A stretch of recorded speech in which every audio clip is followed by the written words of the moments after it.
Assalamualaikum warahmatullahi wabarakatuh. Perkenalkan, nama saya Ade Sukron, kelompok 3 dengan anggotakan Nora Agustina dan Dikri Givari.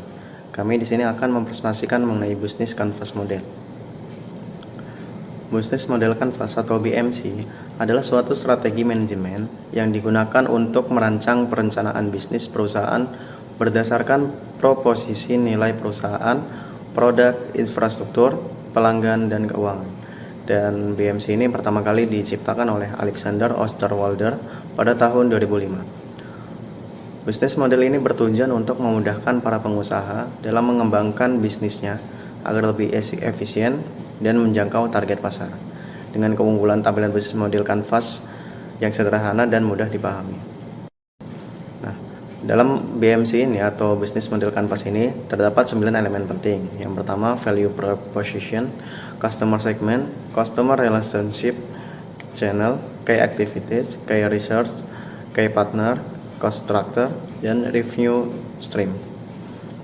Nah, value proposition merupakan nilai yang diposisikan perusahaan untuk calon customer. Nilai tersebut mencakup produk atau jasa, serta bagaimana perusahaan ingin dilihat oleh calon customer. Tujuan value proposition ini supaya bisa tahu apa saja manfaat yang didapat konsumen ketika menggunakan produk dan layanan nantinya, dan untuk menunjukkan keunggulan yang membedakan bisnis kita dengan yang lainnya.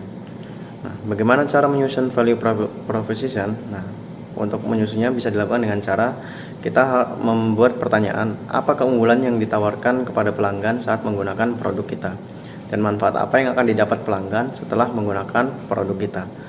Kemudian, mengapa pelanggan harus memilih produk kita dan apa yang membedakannya dari kompetitor.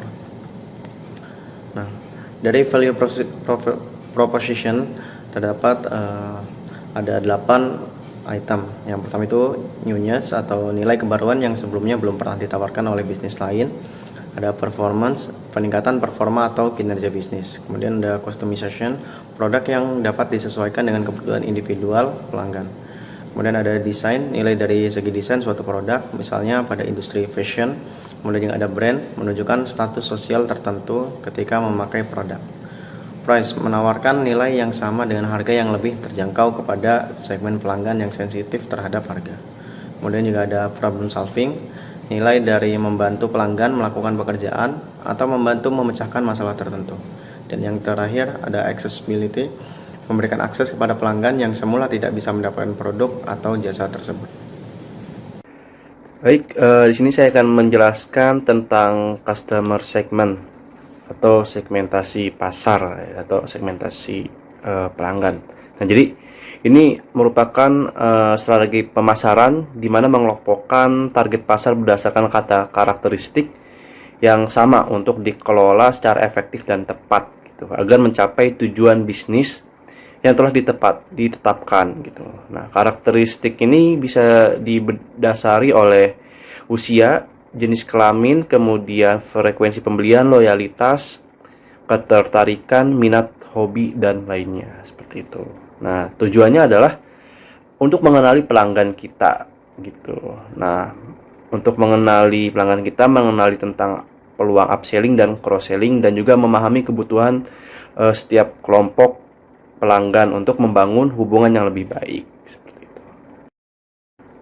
Nah, kemudian ini ada ragam fungsi dari customer segment. Ini ada optimasi harga, di mana kita melakukan optimalisasi harga gitu berdasarkan status sosial dan keuangan si customer tersebut. Kemudian ini untuk mengembangkan bisnis. Jadi dengan kita menargetkan pasar tertentu, maka kita bisa mendapatkan kepercayaan gitu, dan juga kesetiaan dari konsumen, sehingga penjualan meningkat, pendapatan meningkat juga, dan kita dapat mengembangkan bisnis kita menjadi lebih besar seperti itu. Nah, kemudian meningkatkan daya saing. Ini produk yang sesuai kebutuhan, tentu akan memuaskan pelanggan gitu, sehingga angka penjualan meningkat dan hasilnya bisnis kita lebih unggul dan populer daripada pesaing kita.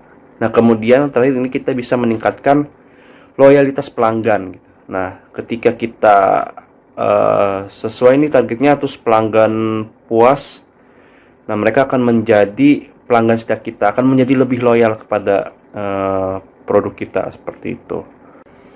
Baik, kemudian ada jenis-jenis customer segmentnya. Yang pertama ada segmentasi demografi. Nah, ini dikelompokkan atau disegmentasi berdasarkan usia, pendidikan, etnis, terus juga jenis kelamin, pekerjaan, pendapatan, status, dan lainnya. Nah, kemudian ada segmentasi geografis. Ini berdasarkan lingkungan tempat tinggal dan iklim tempat tinggal gitu. Contohnya kita antara lokasi pegunungan dan pesisir itu kan berbeda ya, maka produk yang dikeluarkan pun berbeda juga seperti itu.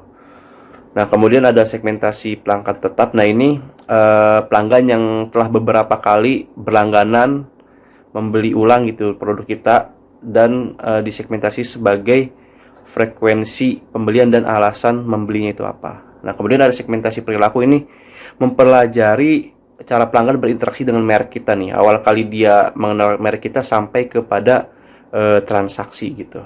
Nah, kemudian ada segmentasi manfaat. Nah, ini mengacu pada penilaian pelanggan terhadap produk yang kita tawarkan gitu. Nah, pembagian segmen ini didasarkan pada manfaat yang mereka terima ketika mereka membeli produk kita.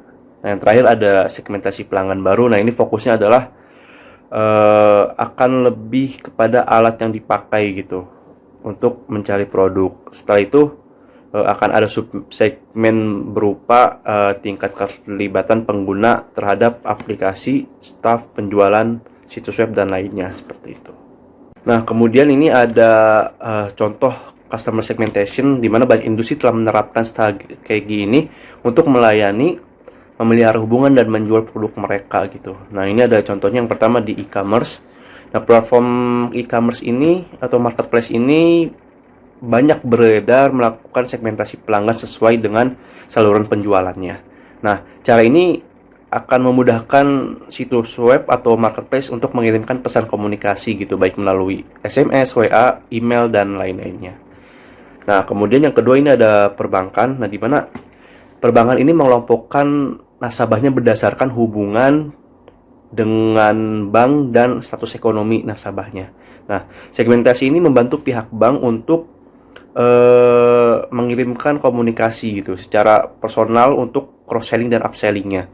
Nah, selain itu, bank juga terbantu dalam mengembangkan strategi marketing yang lebih efektif dan efisien dan fokus pada kebutuhan tiap kelompok secara tepat, seperti itu. Nah, kemudian terakhir ada game online, di mana game online ini khususnya game yang premium yang kita beli, kita bayar gitu. Ini menyegmentasikan pengguna mereka berdasarkan aktivitas di dalam gamenya. Segmentasi tersebut memudahkan mereka untuk menemukan pengguna yang mungkin melakukan transaksi mikro dan berkonversi gitu. Ini biasanya kita contohnya beli item di dalam game seperti itu. Nah, maka dengan itu menerapkan segmentasi pasar atau customer segmentation ini mempermudah kita dalam menentukan strategi pemasaran yang tepat gitu. Dengan itu biaya iklan bisa lebih murah tapi hasilnya lebih optimal seperti itu.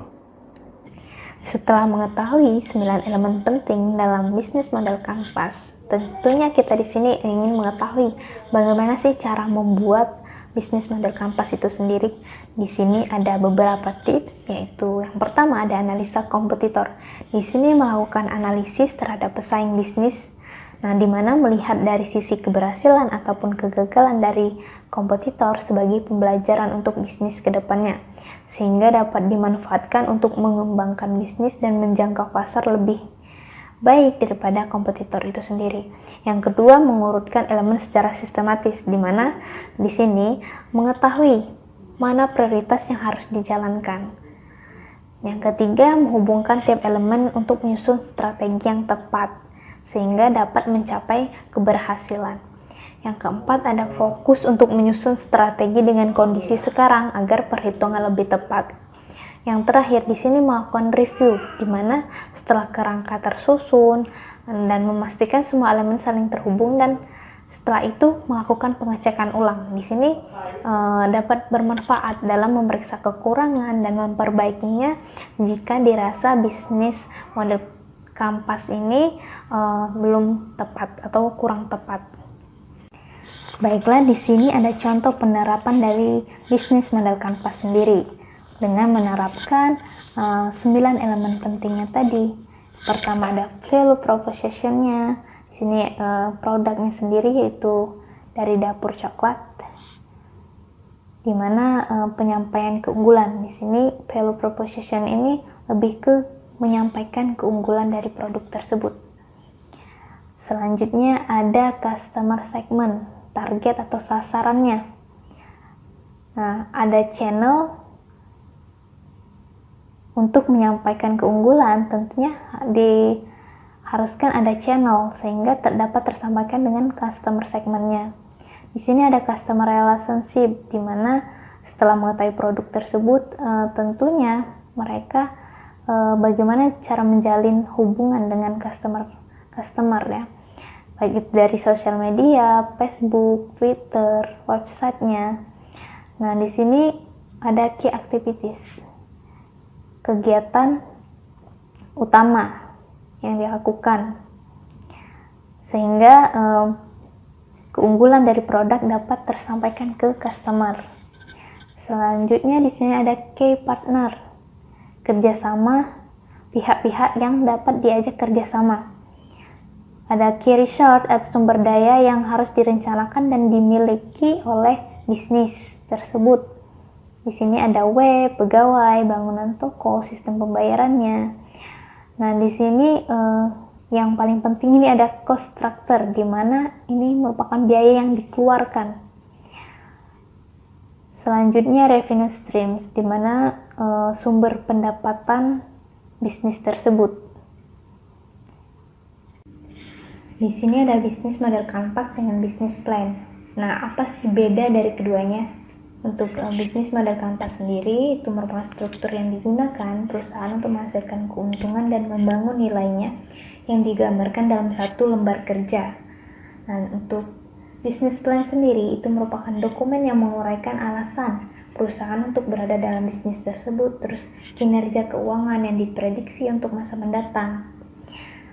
Selanjutnya ini fokus perhatian dari bisnis model kanvas sendiri itu memfokuskan pada aspek strategis, sehingga penjelasan mengenai aspek pemasaran, keuangan, sumber daya manusia, produksinya tidak rinci. Jadi dijelaskan secara tidak rinci. Sebaliknya untuk bisnis plan itu fokus yang menjelaskan aspek pemasaran, keuangan, sumber daya manusianya, terus produksinya itu secara rinci. Di sini ada 4 jenis atau 4 tipe traditional business model. Yang pertama ada B2C, di mana business to consumer. Nah, perusahaan yang berjalan dalam model bisnis ini atau model bisnis e-commerce ini menjual produk atau jasanya kepada badan usaha lainnya. Selanjutnya B2B, business to business, di mana perusahaan menjual produk kepada konsumen atau end user. Di sini selanjutnya ada C2B, di mana consumer to business. Nah, pelanggan atau pengguna akhir biasanya membuat konten, produk, atau layanan yang digunakan perusahaan untuk menyelesaikan bisnis tersebut. Selanjutnya yang terakhir ada C2C. Nah, di sini consumer ke consumer, di mana customer sendiri dapat saling menjual dagangannya atau produknya. Baiklah, di sini ada 8 tipe bisnis model. Yang pertama ada bundling, di mana perusahaan menjual 2 atau lebih produk bersama secara tunggal. Yang kedua ada premium, sesuai namanya di sini tipe bisnis model ini, di mana perusahaan akan menawarkan layanan pelengkap dengan biaya tambahan kepada pelanggan. Yang ketiga razor blades, di sini ada strategi penetapan harga, di mana harga suatu produk dijual dengan harga rendah dan memperoleh keuntungan dari produk lain yang berhubungan. Yang keempat ada product to service, di mana model bisnis produk sebagai layanan menyediakan produk yang sama dan berulang kali. Yang kelima ada crowd searching model. Di sini tipe bisnis model ini melibatkan pencarian pengetahuan, barang, atau jasa dari banyak orang. Nah, untuk yang ke-6 di sini ada one for one model, di mana model bisnis ini model bisnis kewirausahaan sosial, di mana satu item disumbangkan untuk setiap item yang dibeli atau produk yang dibeli. Selanjutnya ada franchise. Franchise sendiri yaitu model bisnis yang menjadi jembatan antara pemilik merek dengan pemodal. Nah, selanjutnya yang terakhir ada distribution, di mana tipe bisnis model ini melakukan perpindahan barang dari produsen ke outlet tempat konsumen membelinya.